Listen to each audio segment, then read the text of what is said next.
सोनिया को जेल में डाल दो, राहुल को जेल में डाल दो, इसको जेल में डाल दो, उसको जेल में डाल दो, आज उन्हीं के साथ मिल गए। फालतू की बात कर रहे हैं राम मंदिर पर, वो बात कर रहे हैं, कोई बहस कर रहा है कि कश्मीर में आतंकवादी, वो कह रहा है मुस्लिम आतंकवादी पैदा कर रहा है। और माननीय राहुल गांधी जी जो आप बोल रहे हैं, 2 लड़के यूपी के, मुझे तो ये नहीं समझ में आता। राहुल जी कभी बोलते हैं मैं इटली का हूँ, कभी बोलते हैं मैं दिल्ली का हूँ, कभी बोलते हैं मैं कश्मीरी पंडित हूँ, कभी बोलते हैं मैं मुंबई का। पहले तो वो ये फैसला कर ले वो कहाँ के हैं। बाबा ने तो सिर्फ मंदिर बनाया है, अभी पेपर लीक हो गया। बिहार में जंगल राज था, बिहार में भ्रष्टाचार था, बिहार में दुराचार था, बिहार में माइक पकड़ना गुनाह था। दिल नहीं मिल रहे वो दल मिला रहे हैं। पहले आप दिल तो मिलाइए तभी तो दल मिलेंगे, जब दिल नहीं मिलेंगे दल मिलाओगे तो दल बन जाए। अरे काका भागो मत यार, अरे काका भागो मत यार। केजरीवाल जी का तो ये सीन है, जहाँ देखी तवा बरात वहीं बिताई सारी रात। नमस्कार, मैं सेल भारद्वाज, न्यूज़ टीवी देख रहे हैं आप। इस वक्त मेरी मौजूदगी जनता के बीच में है। 2024 लोकसभा चुनाव काफी ज्यादा करीब है और अब ये जानना बहुत जरूरी हो गया है कि जहां एक तरफ इंडिया अलायंस की मजबूती दिख रही है, वहीं एनडीए पर इंडिया अलायंस कितना ज्यादा 2024 में भारी पड़ने वाला है। ये बात युवा हमारे साथ है। क्या नाम है आपका? सलमान नाम, मेरा नाम सलमान है। कहाँ से है आप? मैं उत्तर प्रदेश से हूँ, अयोध्या से। उत्तर प्रदेश में है। अभी उत्तर प्रदेश का हाल क्या चल रहा है? क्योंकि राहुल गांधी की रैली भी हुई है, गठबंधन भी है यहाँ पर, अखिलेश यादव का साथ भी मिल गया राहुल गांधी को। अभी लग तो नहीं रहा कि अखिलेश यादव के साथ जाएंगे वो। वैसे उत्तर प्रदेश का हाल तो ठीक चल रहा है। ठीक चल रहा है? हाँ, क्या ठीक चल रहा है? बाबा के राज में ठीक चल रहा है? बाबा के राज में इन द सेंस की मतलब इंफ्रास्ट्रक्चर पे नितिन गडकरी जी कर रहे हैं काम, लोकसभा से काम हो रहा है, ना कि बाबा कर रहे हैं। बाबा ने तो सिर्फ मंदिर बनाया है, अभी पेपर लीक हो गया यूपी पीसीएस का जो ये था। ये उनकी कमजोरी है। कमजोरी है ही है, क्योंकि युवाओं के साथ तो धोखा दे रहे हैं। ऐसे लोग सरकार में बैठे हुए हैं, वो क्या कर रहे हैं उनसे कोई सवाल ही नहीं हुआ। जब 3-4 दिन बच्चे धरना पे थे तब वो बोल रहे हैं कुछ, तब कह रहे हैं पेपर निरस्त किया जाएगा, कड़ा एक्शन लिया जाएगा और दोबारा पेपर भी होंगे इस पर। दोबारा पेपर होंगे 6 मंथ में बोला है होगा पेपर। मतलब बाबा भरोसा नहीं है आपको? भरोसा ही नहीं है, बच्चों को नौकरी चाहिए ना, नौकरी है ही नहीं है। वो फालतू की बात कर रहे हैं राम मंदिर पर, वो बात कर रहे हैं, कोई बहस कर रहा है कि कश्मीर में आतंकवादी, वो कह रहा है मुस्लिम आतंकवादी पैदा कर रहा है, कोई खालिस्तानी की बात कर रहा है, कोई एमएसपी, मैं कह रहा हूँ एमएसपी सरकार लागू नहीं कर सकती है, वो असंभव है। क्योंकि उस पर बहुत उन्हें पढ़ना, क्योंकि मैं उस पर बता नहीं सकता हूँ कि क्या करना है, लेकिन वो सरकार उस पर करेगी काम, लेकिन उस पर समय लगेगा, वो नहीं कर सकती है क्योंकि इतना पैसा हमारे पास नहीं है कि हम दें उनको और कुछ ऐसा हो पाए। इन्होंने सिर्फ मुर्गा बना दिया लोगों को, यहाँ जैसे लोग लड़ रहे हैं ना मुर्गे की तरह, बस यही काम कर रहे हैं और कुछ नहीं किया इन्होंने। कहाँ से हैं आप? बिहार से। बिहार से हैं आप? बिहार में क्या चल रहा है इस समय? बिहार में तेजस्वी यादव का पूरा जय जयकार है। जय जयकार, हम तो यात्रा भी निकली हुई है। हाँ, वहाँ पूरा 40 में 35 सीट मिलेगा इंडिया गठबंधन को बिहार में। अच्छा, पूरी आपको रोक नहीं सकता है।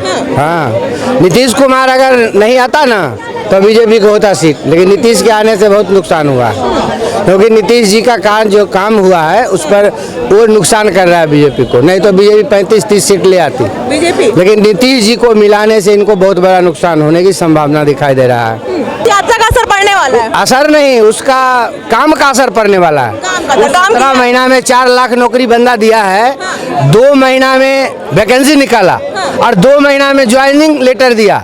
बिहार भारत का इकलौता राज्य और तेजस्वी के नेतृत्व में हुआ, जबकि यूपी में देखिए अभी पेपर लीक हुआ।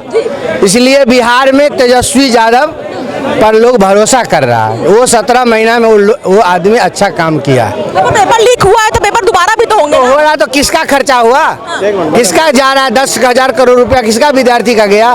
को बोल रहे हैं लिख लीजिए, नोट कर लीजिए, मैं आपसे जून में मिलूंगा। बिहार में 35 सीट आएगा तेजस्वी यादव के गठबंधन। जमीन वो जमीन कितने लिए? अच्छा देखिए काका, मैं भी बिहार से आता हूँ, आपने तो बहुत आग्रह। सीट आने वाली, सुन लीजिए, बिहार में जंगल राज था, बिहार में भ्रष्टाचार था, बिहार में दुराचार था, बिहार में माइक पकड़ना गुनाह था, बिहार में कानून के नाम पर ठेंगा था, बिहार में महिलाओं के साथ अभद्रता थी और सदन में देखिए क्या क्या वो होता। और ये जो कह रहे हैं ना कि नौकरी, काका ये तो बता दो कितनों की जमीनें हड़पी है?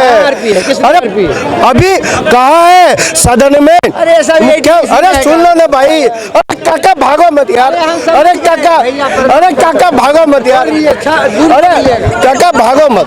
10 जून के बाद मिलिए। इंडिया अलायंस भी काफी मजबूती से चल रहा है। 2024 में मैडम आपने देखा होगा इंडिया अलायंस का हालत खराब है, गठबंधन बन रहा है, टूट रहा है, जिनके दिल नहीं मिल रहे वो दल मिला रहे हैं। पहले आप दिल तो मिलाइए तभी तो दल मिलेंगे, और जब दिल नहीं मिलेंगे दल मिलाओगे तो दल बन जाएगी। में दिल तो मिल गया ना, उत्तर प्रदेश में दिल मिल गया। अखिलेश राहुल गांधी साथ साथ में यात्रा कर रहे हैं। कभी मजबूरी को मोहब्बत का नाम मत दो, वो मजबूरी है। अखिलेश यादव 11 सीटों से ज़्यादा देने को तैयार नहीं है। वही कांग्रेस पार्टी जिसने भारत में 400 सीटें लेकर के आती थी, आज वो 11 सीटों में उत्तर प्रदेश में चुनाव लड़ रही है। कुछ कांग्रेस के चटुकार कह रहे हैं अब की बार 350 पार, अब 300 सीटों पर पूरे पे चुनाव नहीं लड़ रहे आप, 350 कैसे पार कर दोगे? इस बात को समझना पड़ेगा मैडम। आज ये भारत की जनता जाग चुकी है, देश का यूथ जाग चुका है, और देश का यूथ अब विकास के मुद्दों पर, देश के मुद्दों पर वोट देने के लिए तैयार है। प्रधानमंत्री मोदी जी तीसरी बार तीसरे टर्म में हैट्रिक के साथ आने वाले हैं। दिल्ली में भी मजबूती हो गई, लेकिन पंजाब में मजबूती नहीं दिख रही इंडिया अलायंस की। देखिए मैडम, जिसने कहा दिल्ली में मजबूती है, किसने कहा? वही अरविंद केजरीवाल हैं जो ट्रैक्टर भर भर के सुबह शाम सोनिया गांधी जी को गाली देते थे, 5 फाइलें साथ में लेके चलते थे 2014 से पहले, और यूं खोल देते थे हर 2 बजे आप जैसे पत्रकारों के आगे, ये रहा ये घोटाला, ये रहा वो घोटाला, सोनिया को जेल में डाल दो, राहुल को जेल में डाल दो, इसको जेल में डाल दो, उसको जेल में डाल दो। आज उन्हीं के साथ मिल गए। कट्टर ईमानदार जो खुद को कहते थे, आज वो कट्टर बेईमान बन गए। वो कितने मासूम थे, क्या से क्या हो गए देखते देखते। केजरीवाल जी का तो ये सीन है, जहाँ देखी तवा बारात वहीं बिताई सारी रात। गांधी की भारत जोड़ो यात्रा अभी यहीं से यूपी से निकली है, और समाजवादी में उनका साथ भी मिला है, दोनों ने साथ में रैली भी करी है। उससे कितना असर पड़ने वाला है? देखिए, ये मुलायम सिंह यादव ये वही हैं, उन्हीं की बेटे अखिलेश यादव हैं, जिन्होंने ये कहा था कि जब कोई किसी बहन बेटी का रेप होता है तो उन्होंने कहा था कि लड़के हैं, लड़कों से गलतियां हो जाती है। राम मंदिर पे कार सेवकों पे यही गोली चलाने वाले इनके ही माननीय मुलायम सिंह यादव जी थे। और माननीय राहुल गांधी जी जो आप बोल रहे हैं, 2 लड़के यूपी के, मुझे तो ये नहीं समझ में आता। राहुल जी कभी बोलते हैं मैं इटली का हूँ, कभी बोलते हैं मैं दिल्ली का हूँ, कभी बोलते हैं मैं कश्मीरी पंडित हूँ, कभी बोलते हैं मैं मुंबई का। पहले तो वो ये फैसला कर ले वो कहाँ के हैं। माननीय अखिलेश यादव जी ने भी कहा था कि मैं तो ऑस्ट्रेलिया से पढ़ के आया, मैं ऑस्ट्रेलियन हूँ। कभी बोलते हैं मैं दिल्ली का हूँ, कभी बोलते हैं मैं बिहारी हूँ, कभी बोलते हैं मैं यूपी का हूँ। इन दोनों भाइयों को यही नहीं पता हम कहाँ के। एक दूसरे को ये एक चुनाव में गालियाँ देते हैं कि ये चोर है, ये पप्पू है, ये फलाना है ढिंगना, फिर दूसरे ही चुनाव में ये भाई बन जाते हैं। तो देखिए, इनकी कोई क्रेडिबिलिटी नहीं है। इन दोनों पार्टियों ने कभी कुछ नहीं किया। एक ने यूपी को बेवकूफ़ बनाया, यूपी की जनता को, एक ने 70-75 साल भारत की जनता को लूटा। इन्होंने एक विशेष समुदाय जिनको मुसलमान कहते हैं उनको भी झुंझुना हाथ में पकड़ा दिया, तुम्हारी पार्टी हम तुम्हारी। उन भाई मेरे मुसलमान के लिए भी इन्होंने कुछ नहीं किया, उनको भी 70-75 साल तक मूर्ख बनाए रखा। देखिए, मुझे आप बताइए मैडम, में से पढ़ के कौन सा अब्दुल कलाम बनता है, साइंटिस्ट बनता है, मिसाइल मैन बनता है? आपको अब्दुल कलाम बनना है ना मेरे मुसलमान भाई बहनों, तो आपको यूनिवर्सिटी भी जाना पड़ेगा, कॉलेज भी जाना। अब आप पढ़िए इस्लाम को, अपनी कुरान को भी पढ़िए, लेकिन आप डिग्रियां भी हासिल कीजिए, आप डॉक्टर बनिए, साइंटिस्ट बनिए।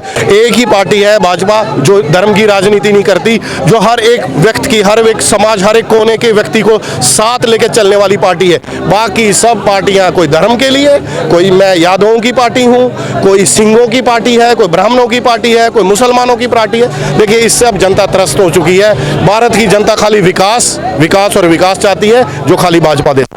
वो विकास आपको लगता है कि बीते 10 साल में हुआ है? बिल्कुल हुआ है। आप देखिए, गैस की सब्सिडी किसने दी?